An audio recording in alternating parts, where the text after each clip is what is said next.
Chapter 16. Graham had locked the door, of course.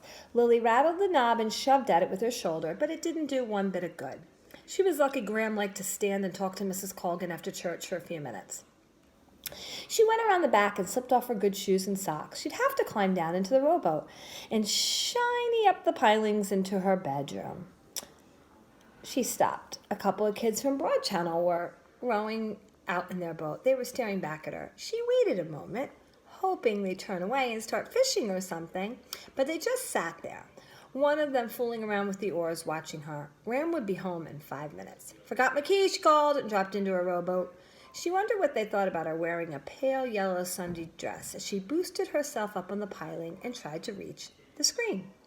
She couldn't seem to get high enough, and somehow the hem of her dress was soaking wet. Graham would go on and on about how she'd have to wash, starch, and iron it again. Lily could hear the sound of voices. Graham's voice, Mrs. Colgan's. They were next door, standing there. All they had to do was look down the alley. She tried to raise her bare foot higher on the rough wood. Any minute she'd have a splinter. And any minute Graham would spot her. She held onto the piling with her legs and feet and one arm as tightly as she could, reaching up for the screen, trying to get her fingernails underneath. And then finally she felt the screen give. She pulled it out, opened it wide, then reached out for the sill, holding on, boosting herself in just as she heard Graham saying, "Good grief, what's that child doing now?" She raced to the porch and into the living room, grabbing Eddie's picture, and then raced back again to shove it under her bed. By the time Graham was in the house, Lily was in the bathroom, with the door closed and locked, leaning her head under the faucet in the sink, taking deep gulps. Her dress was a mess, filthy with the rip in the hem. She took it off as fast as she could, rolled it up in a ball, and reached for her old bathing suit, which was dangling in the shower. Graham was knocking on the door. "Lily, are you in there? Whatever made you think of getting into the house like that? You could fall and kill yourself, Lily." "I'm trying to get my bathing suit on. I'd like to see the condition of that dress." Lily crossed her fingers. "It's all right, I'll bet," Graham said. Lily could hear her footsteps going into the bedroom. She took the dress and slid out the door and onto the porch. She pulled Eddie's picture out from under the bed and wrapped it in a towel, and looked around for a place to hide the wet dress. Under the mattress. She'd figure out what to do with it later. She was out the door yelling a quick goodbye before she could hear a word about the piano, but Graham had turned on the news. It is estimated that 10,000 have been killed in the invasion of France. Lily went up to the road and cut across the Orbans' lawn to find Albert. A moment later, they were rushing down the back road, Albert asking where they were going, why they were in such a hurry. "To the fishing wharf," she said. "I have to find a purse, a tan one." "I will help. Where?" "Under 7 feet of water. We have to hurry because Graham will be along to capture me any minute." He shook his head. "Why?" "She's going to find my soaking wet ripped Sunday dress. She's going to remember I haven't practiced the... You ask a lot of... And what's in that towel?"